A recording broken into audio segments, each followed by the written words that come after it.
विद्यार्थियों का Shri Shakti online classes में फिर से स्वागत है। तो अपना चैप्टर नंबर चल रहा था दूसरा, वास्तविक संख्याएं। तो कल हमने पढ़ा था यूक्लिड विभाजन प्रमेयिका क्या होती है और उस पर हमने 2-3 उदाहरण भी किए थे। तो आज अपना टॉपिक है यूक्लिड विभाजन एल्गोरिदम। तो यूक्लिड विभाजन एल्गोरिदम क्या होती है वो देख लीजिए।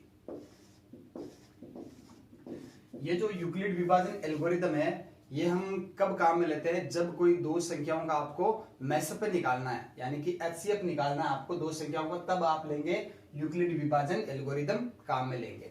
यानी कि यदि ए तथा बी कोई दो धनात्मक पूर्णांक है तो ए तथा बी का मैसअप ज्ञात करने के लिए यूक्लिड विभाजन एल्गोरिदम काम में लेते हैं। अब देखिए, अब आपको पता है मैसअप तो आपको दो संख्याओं को निकालना आता ही है। दो संख्याओं का मैसअप क्या होता है, वह बड़ी से बड़ी संख्या, दो संख्याओं का मैसअप है वह बड़ी से बड़ी संख्या जो दोनों संख्याओं को क्या करे, विभाजित करे, पूर्णतया विभाजित करे। यानी ए और बी का मैसअप है, अर्थात ए तथा बी का मैसअप है वह बड़ी से बड़ी संख्या, मान लीजिए कोई डी है, वह बड़ी से बड़ी संख्या मान लीजिए डी है, जो ए तथा बी को पूर्णतया विभाजित करे।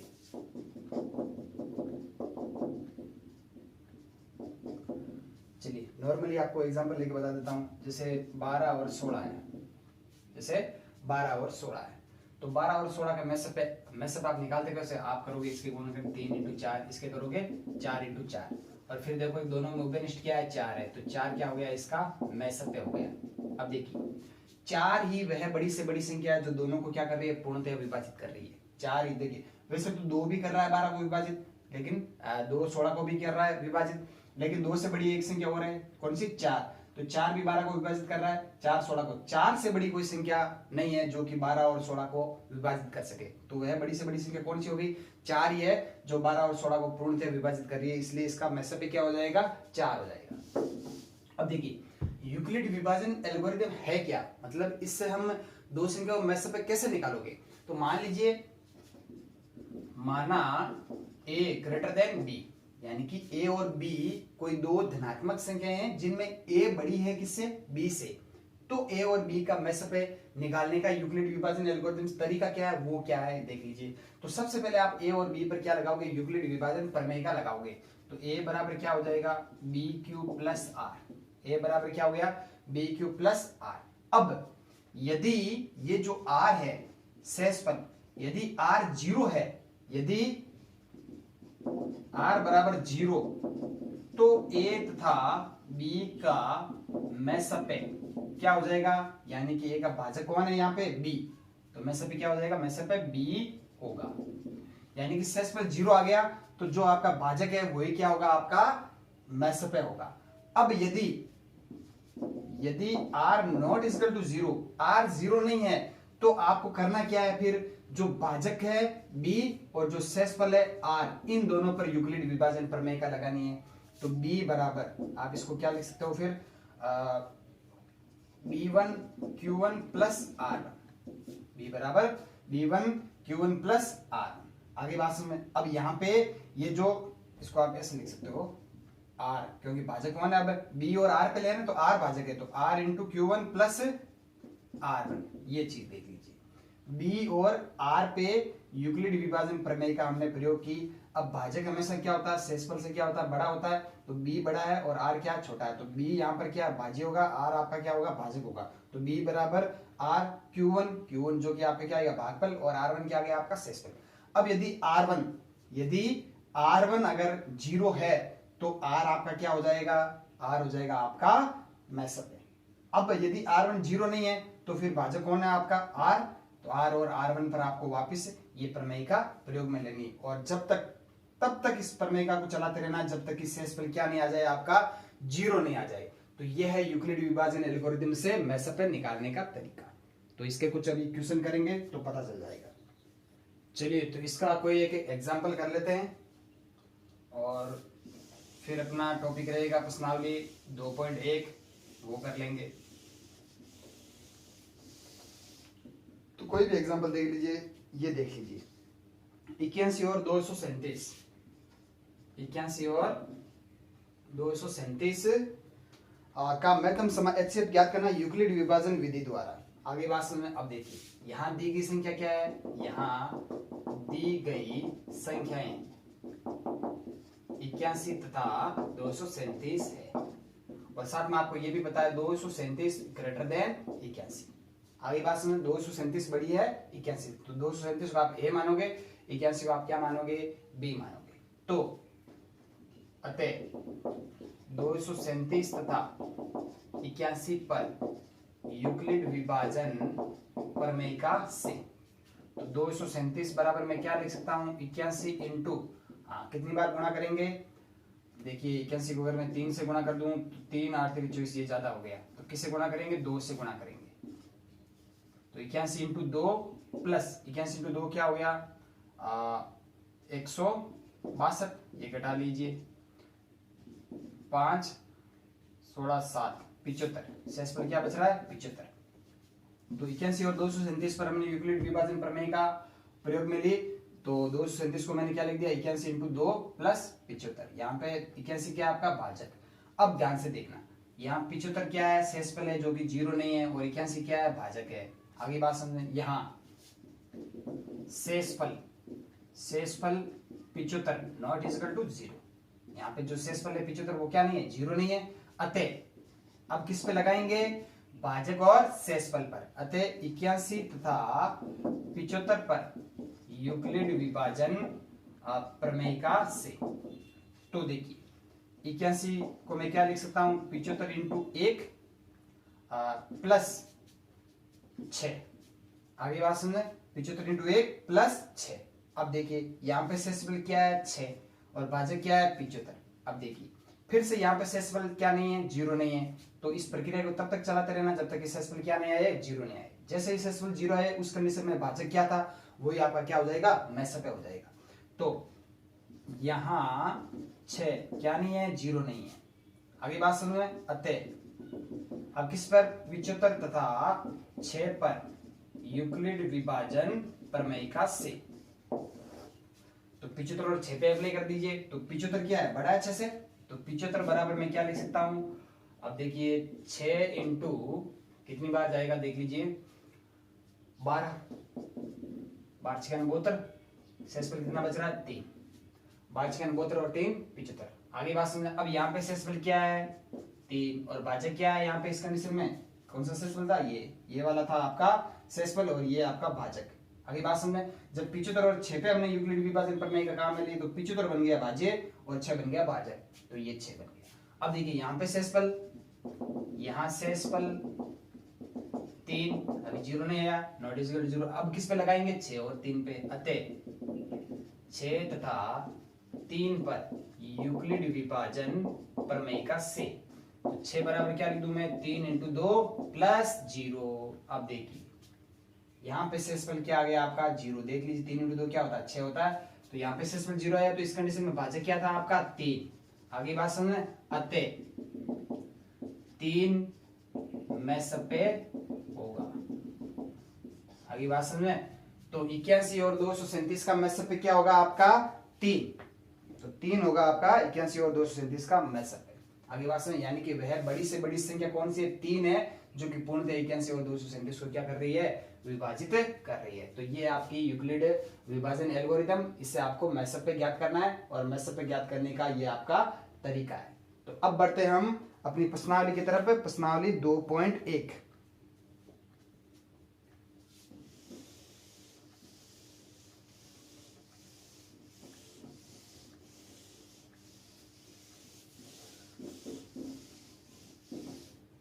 तो पहला इक्वेशन क्या है वो देख लीजिए, प्रश्नावली 2.1। क्वेश्चन नंबर आपका फर्स्ट। तो क्वेश्चन नंबर फर्स्ट क्या है, दर्शाइए कि एक विषम धनात्मक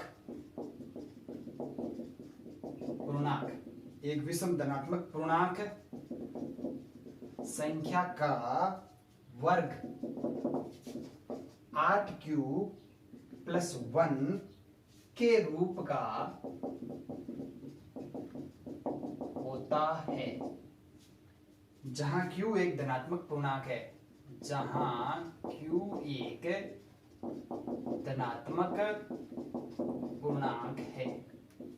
आगे बात सुनो। अब देखिए, आपको पता है विषम धनात्मक पूर्णांक किस रूप का होता है, हमने कल उदाहरण भी देखा था, एक देखा था 2q+1 रूप का, आगे बात में, और सम का हमने क्या देखा था 2q, आगे बात में।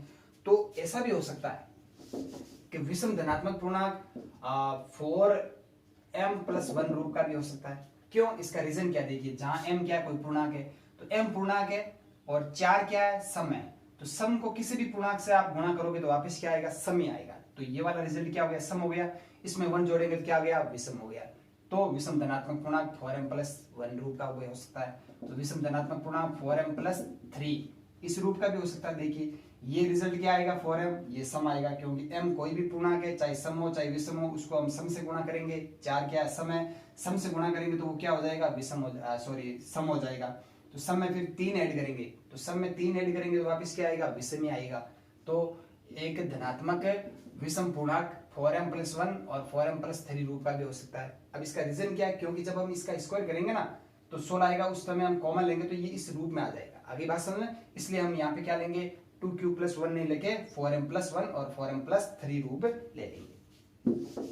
अब देखिए, तो इसका आंसर देखिए, माना a कोई धनात्मक विषम पूर्णांक है, अतः a 4m+1 या 4m+3 रूप का होगा। आगे ना बात समझे, ये जो a हमने धनात्मक विषम पूर्णांक लिया वो या तो 4m+1 या 4m+3 रूप का होगा। अब देखिए, यदि a बराबर 4m+1, आगे बात समझे, यानी या तो इस रूप में होगा या इस रूप में होगा, तो इस रूप में होगा तो क्या होगा, अब क्या कह रहा है कि धनात्मक विषम पूर्णांक संख्या का वर्ग, तो यहां पे क्या करेंगे, अब वर्ग करने पर तो a² बराबर क्या आ जाएगा, 4m+1 का स्क्वायर, तो a² बराबर क्या आ जाएगा, 4 चौक 16 m² प्लस 4 दूनी 8m+1। आगे बात समझ, तो a² बराबर क्या हो जाएगा, यहाँ पे क्या कॉमन आ रहा है, देखिए यहाँ से आप 2 कॉमन ले लीजिए, सॉरी यहाँ से 8 कॉमन ले लीजिए, तो 8 कॉमन ले लिया तो क्या आ गया, 8 दूनी 16 2m² प्लस m+1। आगे बात सुन, तो यहाँ से a² बराबर, देखिए अब ये m क्या है, पूर्णांक है, ये कह रहा है कि यहाँ पे m क्या है, पूर्णांक है, क्योंकि हमने यहाँ पे माना ना कि 4m+1 रूप का या 4m+3 रूप का, जहाँ m क्या होगा, कोई पूर्णांक होगा, तो m पूर्णांक है, और तो m का स्क्वायर भी क्या होगा, पूर्णांक होगा, उसका 2 से गुणा करेंगे तो वापस पूर्णांक ही आएगा, और उसमें ये पूर्णांक ऐड करेंगे तो वापस क्या आएगा, पूर्णांक ही आएगा। तो इस पूर्णांक को मैं नया नाम दे दूं, क्या, q दे दूं, क्या दे दूं, q। तो 8q+1, जहां q बराबर क्या है, 2m² प्लस m। आगे बात समझ, तो देख सकते हैं जब धनात्मक विषम पूर्णांक 4m+1 रूप का है तो उसका वर्ग किस रूप का आ रहा है, 8q+1 रूप का आ रहा है। आगे बात समझ में, यही आपको सिद्ध करना था। अब देखिए, यदि a बराबर 4m+3 रूप का है, आगे बात समझ, यदि a बराबर क्या है, 4m+3, क्योंकि कोई भी विषम धनात्मक पूर्णांक वो 4m+1 या 4m+3 रूप का हो सकता है, तो मान लेते हैं a क्या है, 4m+3 रूप का है। तो देखिए अब वर्ग करने पर तो a² बराबर क्या हो जाएगा, 4m+3 का स्क्वायर, तो a² बराबर क्या आ जाएगा, 4 चौक 16 m² प्लस 4 3 12 12 24 m प्लस 3 3 9। आगे बात समझ, अब ध्यान से देखना, a² बराबर, इसको मैं क्या लिख दूं, 16m² प्लस 24m प्लस इसको मैं क्या लिख दूं, 8 + 1, तो 8 + 1 9 हो रहा है, बिल्कुल हो रहा है। तो a² बराबर, यहां से 8 कॉमन ले लीजिए, तो 8 दूनी 16 8 3 24 प्लस 1 आगे बात समझे, तो a² बराबर 8q+1। अब देखिए क्योंकि एम स्क्वायर वापस क्या आएंगे, पूर्णांक आएंगे, उनका 2 से गुणा करेंगे, 3 से गुणा करेंगे तो भी पूर्णांक आएगा, और इन सबको जोड़ेंगे तो वापस क्या आएगा, पूर्णांक आएगा, और उस पूर्णांक को मैंने क्या नाम दे दिया, क्यू नाम दे दिया। अगली बात सुने, तो जहां आपका क्यू बराबर क्या है, 2m square plus 3m plus 1, तो ये देख लीजिए। आगे बात सुने, तो अब आप क्या लिख सकते हो, अतः कोई भी धनात्मक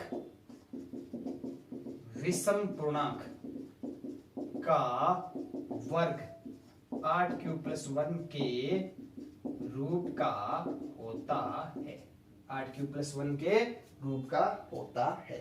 ये है आपका क्वेश्चन नंबर फर्स्ट। चलिए तो अगला क्वेश्चन कर लेते हैं। क्वेश्चन नंबर 2 क्या है,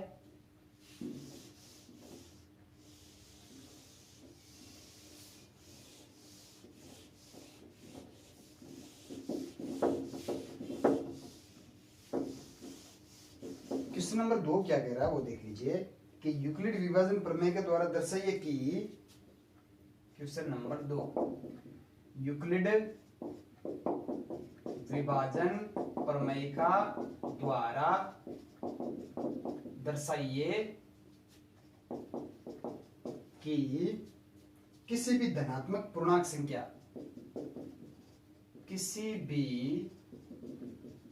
धनात्मक पूर्णांक संख्या का घन 9q या 9q+1 या 9q+8 के रूप का होता है।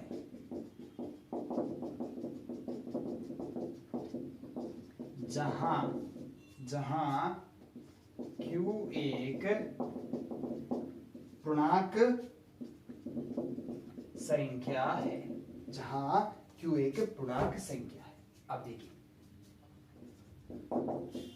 कल हमने एक एग्जांपल किया था पहला है कि कोई भी धनात्मक पूर्णांक संख्या 3q+1 या 3q+2 के रूप में लिख सकते हैं। हमने पहला ही एग्जांपल किया था, 3q+1 या 3q+2 के रूप में लिख सकते हैं। तो वो एग्जांपल से हम यहाँ पे काम में लेंगे, लेकिन q की जगह हम क्या कर देते हैं, 3 आप a कर दीजिए, b कर दीजिए, कुछ भी कर दीजिए। आगे बात सुन लें, तो 3b+1 या 3b+2, तो ये चीज हम यहाँ पे काम में लेंगे। तो देखिए, माना ए कोई धनात्मक पूर्णांक संख्या है, माना ए कोई धनात्मक पूर्णांक संख्या है, अतः ए 3b या 3b+1 या 3b+2 के रूप का होगा। आगे बात सुने, बी चाहे क्यू कुछ भी लीजिए, उससे फर्क नहीं पड़ेगा। ये तो केवल किसको व्यक्त कर रहा है, पूर्णांक को व्यक्त कर रहा था। पूर्णांक को व्यक्त करने का हमने एक इसको चर से वैल्यू दे दी कि इसके आप क्यू मान लीजिए, चाहे बी मान लीजिए, चाहे ए मान लीजिए, क्योंकि यहाँ पे हमको जो सिद्ध करना है उसमें क्यू है, तो यहाँ पे क्यू मानेंगे थोड़ी प्रॉब्लम आ जाएगी, इसलिए यहाँ पे क्यू दे रखा, तो यहाँ पे इसको बी मान लीजिए, कोई फर्क नहीं पड़ना। आगे बात सुने, तो एक हम किस रूप में लिख सकते हैं, 3b+1 या 3b+2 के रूप में लिख सकते हैं। आगे बात सुने, अब देखिए नंबर 1, यदि ए क्या है, कोई धनात्मक पूर्णांक है, मान लेते यदि ये ए 3b के रूप का है, यदि ए बराबर 3b, यदि ए बराबर क्या है 3b, तो अब क्या कह रहा है कि इस धनात्मक पूर्णांक का घन, यानी कि ये जो ए है इसका घन, तो क्या करेंगे, अतः दोनों तरफ क्या करना है, क्यूब करना है, तो ए क्यूब बराबर क्या हो जाएगा 3b का क्यूब, तो ए क्यूब बराबर क्या हो जाएगा, 3 3 9 9 3 27 b क्यूब, तो ए क्यूब बराबर क्या हो गया, इसको मैं क्या लिख सकता हूँ 9 इंटू 3b का क्यूब लिख सकता हूँ। देखिए 9 इंटू 3 वापस 27 हो रहा है। अब देखिए b क्या है, कोई पूर्णांक है, b क्या है, कोई पूर्णांक, यहाँ पे लिख दीजिए जहां b कोई पूर्णांक है, b क्या है पूर्णांक है, तो b का क्यूब भी वापस क्या आएगा, पूर्णांक आएगा, उसको 3 से गुणा करेंगे तो वो भी वापस क्या आएगा, पूर्णांक ही आएगा। तो a क्यूब बराबर 9 और इस पूर्णांक पूरे पूर्णांक को मैं क्या नाम दे दूं, क्यू।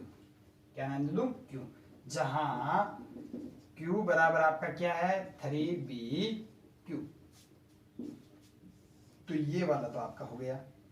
तो a क्यूब यानी कि अगर a कोई धनात्मक पूर्णांक संख्या है तो इसका क्यूब किस रूप में आ गया, 9q के रूप में आ गया। अब देखिए नंबर 2,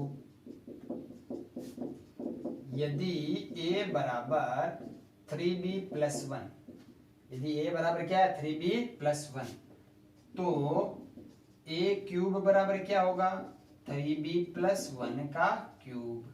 आगे बात समझ में।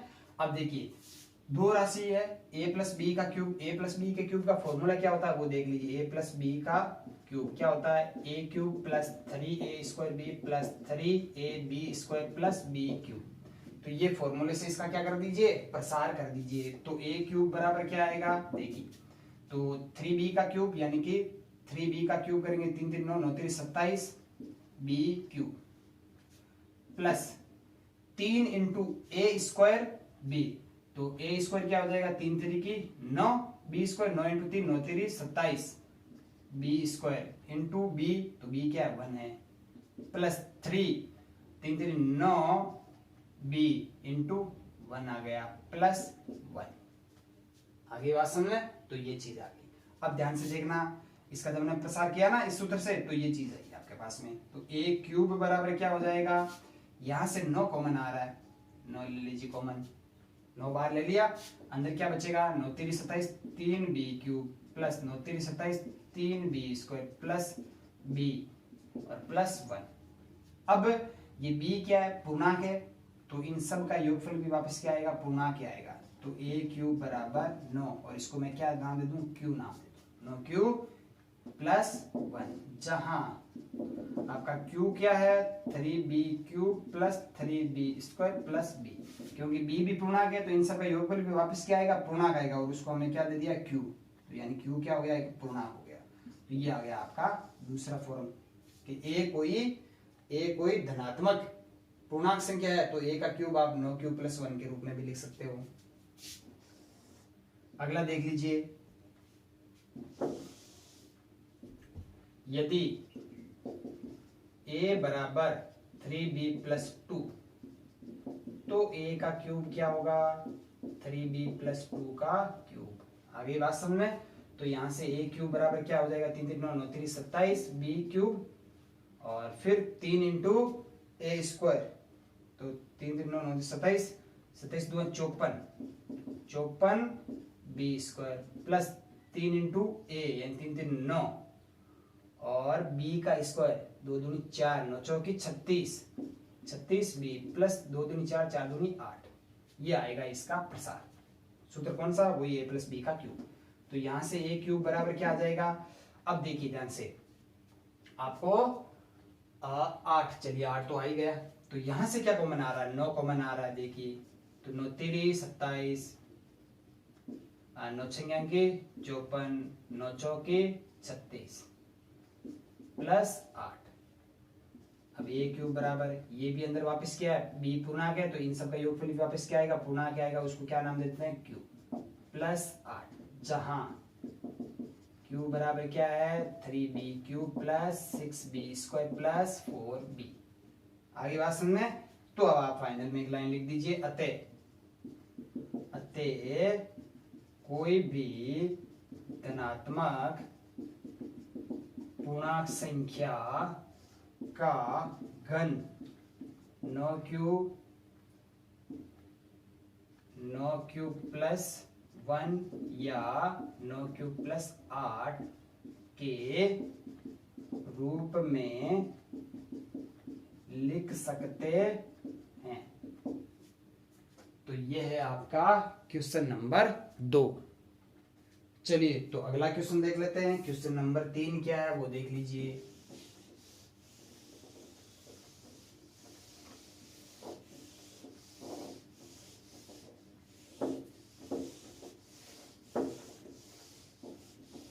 क्वेश्चन नंबर 3, तो क्वेश्चन नंबर 3 क्या है वो देख लीजिए।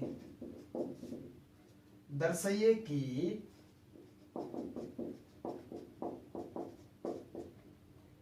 किसी भी धनात्मक विषम पूर्णांक संख्या को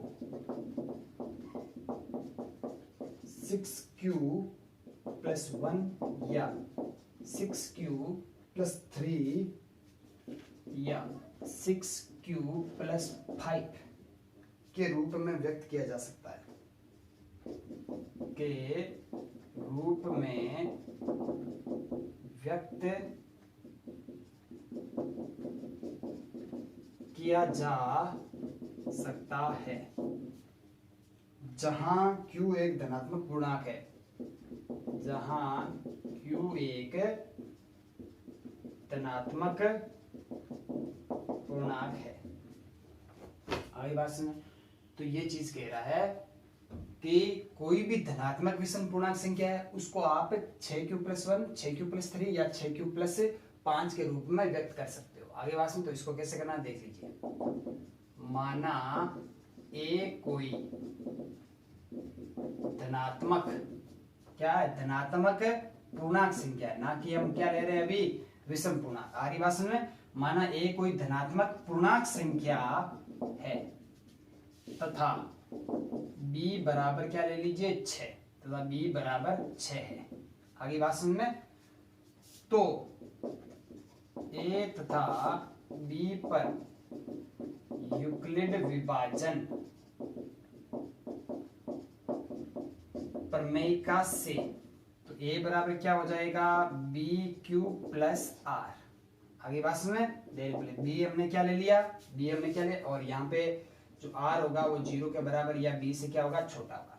तो b हमने क्या लिया 6, तो a बराबर क्या हो जाएगा 6q + r, जहां r क्या होगा 0 या 6 से छोटा, 0 या 0 के बराबर या 6 से छोटा। अब देखिए यहां r बराबर क्या होगा 0 या 1 या 2 या 3, 4 और 5। आगे बात सुनिए, अब देखिए, अब आप कर्म से r बराबर 0, 1, 2, 3 ये रखते जाइए। तो r बराबर 0 रखने पर, r बराबर 0 रखने पर, तो a बराबर क्या हो जाएगा 6q, a बराबर क्या हो जाएगा 6q। आगे बात सुनिए, r बराबर 1 रखने पर a बराबर क्या हो जाएगा 6q + 1। आगे बात समझ में, दो चीजें लिख दी हमने। अब यहां पे देख लीजिए, r बराबर 2 रखने पर a बराबर क्या हो जाएगा 6q + 2, 6q + 2। r बराबर 3 रखने पर a बराबर 6q + 3, r बराबर 4 रखने पर a बराबर 6q + 4, और r बराबर 5 रखने पर a बराबर 6q + 5। अगली बात सुनो, अब ध्यान से देखना, a क्या है, यहाँ पे a हमने क्या लिया, a कोई धनात्मक पूर्णांक संख्या है, सम है या विषम है ये हमने अभी नहीं कहा है, a कोई धनात्मक पूर्णांक संख्या है। अब ध्यान से देखना, यहां ये देखिए a किस रूप में 6q + 2 और 6q + 4, ये वाला रूप देखिए, यहां 6q तथा 6q + 2 तथा 6q + 4, ये जो तीनों चीजें है ना, ये 2 से भाज्य है। देख लीजिए, इन तीनों में 2 का भाग जा रहा है, इसमें भी 2 का जा रहा है, इसमें भी 2 का जा रहा है, इसमें भी 2 का जा रहा है। तो जिस संख्या में 2 का भाग जाता है वो संख्या क्या होती है, सम होती है। क्या होती है, सम होती है। अतः यह संख्याएं सम है, यानी कि 6q + 2 और 6q + 4 ये क्या है, सम है। आगे बात सुनो, इसका मतलब ये तो विषम नहीं हो सकती, तो विषम कौन सी होगी फिर, 6q + 1, 6q + 3 और 6q + 5। अतः 6q + 1, 6q + 2 तथा 6q + 5 क्या होगी, विषम होगी। आगे बात, 6q अगर सम है, ये कह रहा 6q सम है, तो 6q + 1 क्या होगी, विषम होगी। आगे ना बात समझ में, ये सॉरी 2 नहीं, यहाँ पे क्या है 3, 6q + 3। आगे बात समझ में। तो 6 क्यूब प्लस 2 क्या है, सम है, तो इसमें 1 ऐड करेंगे क्या आएगा, 6 क्यूब प्लस 3 जो कि क्या होगी, विषम होगी। सम में 1 ऐड करते क्या आता है, विषम आता है। 6 क्यूब प्लस 4 क्या है, सम है, तो इसमें 1 ऐड करेंगे क्या आएगा, 6 क्यूब प्लस 5 जो कि क्या होगी, आपकी विषम होगी। अतः आप लिख सकते हो, यहां से देख लीजिए, अतः कोई भी धनात्मक विषम पूर्णांक 6 क्यूब प्लस 1 या 6 क्यूब प्लस 3 या 6 क्यूब प्लस 5 के रूट का होता है। यह है आपका क्वेश्चन नंबर 3। क्वेश्चन नंबर 3 यानी कोई भी धनात्मक विषम पूर्णांक संख्या किस रूप में होगी, 6 क्यूब प्लस 1, 6 क्यूब प्लस 3 या 6 क्यूब प्लस 5 के रूप की होगी। चलिए तो अगला नंबर कर लेते हैं क्वेश्चन। अगला क्वेश्चन क्या है आपका, क्वेश्चन नंबर 4। अब क्वेश्चन नंबर जो 4 है उसमें आपको क्या ज्ञात करना है, मैसप पे ज्ञात करना है। क्या ज्ञात करना है, मैसप पे, और वो भी किससे ज्ञात करेंगे, यूक्लिड विभाजन प्रमेयिका से मैसप पे आपको ज्ञात करना है। क्वेश्चन नंबर 4 देख लीजिए क्या है। क्वेश्चन नंबर 4, निम्नलिखित संख्या युग्मों, निम्नलिखित संख्या युग्मों का यूक्लिड विभाजन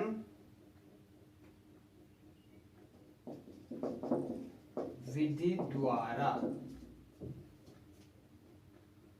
महत्तम, सीधे लिख दीजिए, मैसपे ज्ञात कीजिए। जो हमने पढ़ी थी ना यूक्लिड विभाजन एल्गोरिदम, वो क्या है, यूक्लिड विभाजन विधि भी इसको बोलते हैं। तो यूक्लिड विभाजन विधि द्वारा आपको मैसपे ज्ञात करना है। तो सबसे पहला ही देख लीजिए इसका कौन सा है। पहला है 210 और 55, ये युग्म है 210, 55 संख्या युग्म। आगे बात सुन, अब देखना इसका आपको क्या करना है, मैसपे ज्ञात करना है। आगे बात सुन, तो आंसर यहां 210 ग्रेटर देन किससे, 55 से। आगे बात सुन, तो ये हो जाएगा ए और ये हो जाएगा आपका बी। तो अब आप इस पे लगा दीजिए, अतः 210 तथा 55 पर यूक्लिड विभाजन विधि द्वारा, तो 210 बराबर क्या आ जाएगा बताना, 55 इंटू कितना हो जाएगा, ये देखिए 4 से गुणा करेंगे तो 5 और 20, 5 और 20 21 22, 4 से तो पॉसिबल नहीं, 3 से पॉसिबल होगा। तो 3 से गुणा देख लीजिए, 5 3 15, 5 15 1 16, 165। तो कितना बच रहा है इधर से, 35 10 45, कितना बचेगा 45। तो 210 और 55 पर हमने यूक्लिड विभाजन प्रमेय का अप्लाई की। तो 210 को मैंने लिख दिया 55 इंटू 3 प्लस 45। आगे बात समझ, यहाँ पे आर शेषफल क्या है 45 और भाजक क्या है 55। आप देख सकते हैं यहाँ शेषफल 45 जो कि क्या नहीं है, नॉट इक्वल टू 0, शेषफल 0 नहीं आया। अतः अब आप किस पे लगाओगे, अतः भाजक कौन सा है 55, अतः भाजक 55 तथा शेषफल कौन सा आपका 45 पर यूक्लिड विभाजन विधि से। आगे बात सुन में, तो यहाँ पे आप किस पे अप्लाई करोगे, 55 और 45 पे। आगे बात सुन में, और साथ में लिख दीजिए 55 ग्रेटर देन 45। तो 55 और 45 पे अप्लाई कर दीजिए। तो 55 को मैं क्या लिख सकता हूँ, 45 इंटू 1 प्लस 10। आगे बात सुन में, यहाँ पे फिर शेषफल क्या आ गया 10 और भाजक क्या है 45। तो यहाँ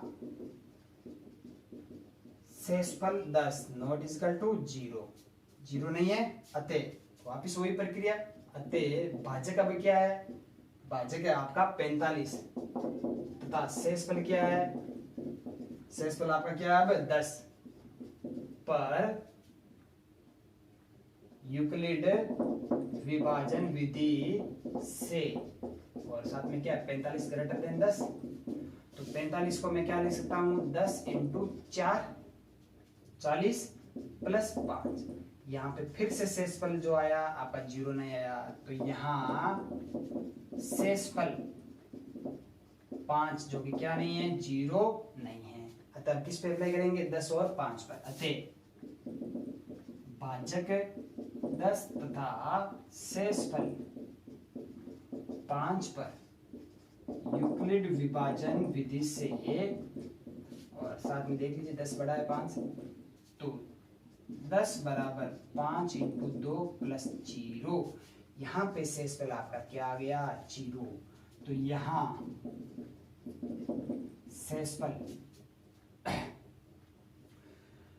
शेषफल क्या हो गया आपका, 0।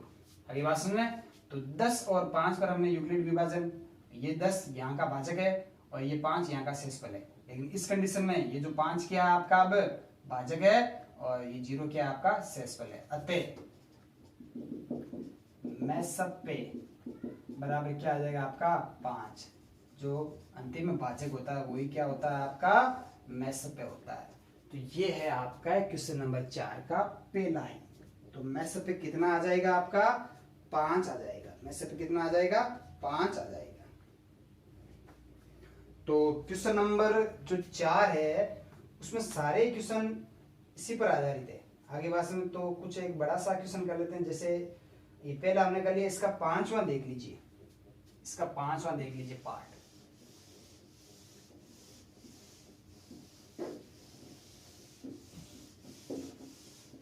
पांचों में जो संख्या युग्म है वो काफी बड़े हैं, तो ये 5वां कर लेते हैं। तो इसका 5वां पार्ट देखिए क्या है, 196 और कितना है 38,220। 38,220। तो इनका आपको क्या निकालना है, मैसअप निकालना है। तो सबसे पहले यहाँ पे देख लीजिए आंसर, यहाँ कौन बड़ा है 38,220 ग्रेटर देन 196। तो ये आपकी ए हो गया, ये आपका बी हो गया, और ए और बी पर किसमें यूक्लिड विभाजन प्रमेय से। अतः 38,220 तथा 196 पर यूक्लिड विभाजन विधि से, तो 38,220 को मैं क्या लिख सकता हूं 196 इंटू, अब क्या लिखना है वो चीज ध्यान से देख लीजिए। यानी कि 196 का इसमें भाग देंगे तो आएगा कितना, तो देखिए 10 से गुणा करेंगे तो ये क्या हो जाएगा 1900, 10 से गुणा करेंगे तो 1900, और 100 से गुणा करेंगे तो 19,600। तो 200 से गुणा ये होगा नहीं, तो मिनिमम इसका भाग देख लेते हैं कितना आएगा। तो 38,220 में हमको क्या करना है 196 का भाग देना है। तो 196 का भाग कितनी बार गया, 2 बार गया। तो 196 और 196 कितना हो जाएगा आपका, ये ज्यादा हो जाएगा, 4 दूनी 8, 2 बार, एक बार ही जाएगा। 196 का भाग कितनी बार जाएगा, एक बार जाएगा। ये लीजिए एक बार गया, 12 में से 6, और यहाँ पे कितने 37, 17 में से 9, 9 और 8 17, ये एक बच गया। अगली बात में 12 186 बच गया। अब क्या करोगे आप, ये 2 यहाँ पे उतार दोगे। अब कितनी बार जाएगा, तो देखिए 10 बार तो जाएगा नहीं, तो 9 से ट्राई कर लेते हैं। 196 का 9 से, 9 6 54, हासिल की 5, 9 81 और 5 86, हासिल की 8, 9 और 8 17। तो कितनी बार जा रहा है, 9 बार जा रहा है, 1764 आ रहा है। घटा लीजिए, तो 12 में से 4 8, 15 में से 6 9, कितना बच रहा है 98 बच रहा है। तो ये 2 तो हमने उतार लिया, अब क्या बचा रहा है 0। तो अब देखिए 980 में कितनी बार जाएगा, तो 9 बार तो जाएगा नहीं, 8 बार भी शायद नहीं जाएगा। 5 का देख लीजिए, 196 में 5, 6 5 31 की सुम हासिल 3, 9 5 45, 46 49 का 8 हासिल की 4, 5 4 9, 980 कितना आ रहा है 980। पूरी बार जा रहा है, कितनी बार जा रहा है 5 बार जा रहा है। तो यहाँ पर तो ये सिंपल हो गया, 196 इंटू 195 प्लस 0, 196 इंटू 195 प्लस 0, यानी 196 को 195 से गुणा करने पर क्या आ रहा है 38,220 आ रहा है। तो शेषफल क्या बच रहा है 0 ही बच रहा है। तो यहाँ शेषफल क्या आ रहा है, 0 आ रहा है। अतः कौन भाजक कौन है, 196। अतः मेसप्पे बराबर क्या आ जाएगा, 196। तो 196 इनका क्या होगा, मेसप होगा। यानी वह बड़ी से बड़ी संख्या कौन सी, 196 है, जो दोनों को क्या कर रही है, विभाजित कर रही है। चलिए, तो क्वेश्चन नंबर 4 के जो बाकी क्वेश्चन है आपको घर पे करने हैं, और इसका जो बाकी क्वेश्चन है वो हम कल की क्लास में करेंगे। तो आज की क्लास में इतना ही। अधिक से अधिक यूट्यूब चैनल को शेयर कीजिए, सब्सक्राइब कीजिए। कोई चीज़ समझ में आए तो वापस कमेंट बॉक्स में जरूर लिखिएगा। धन्यवाद।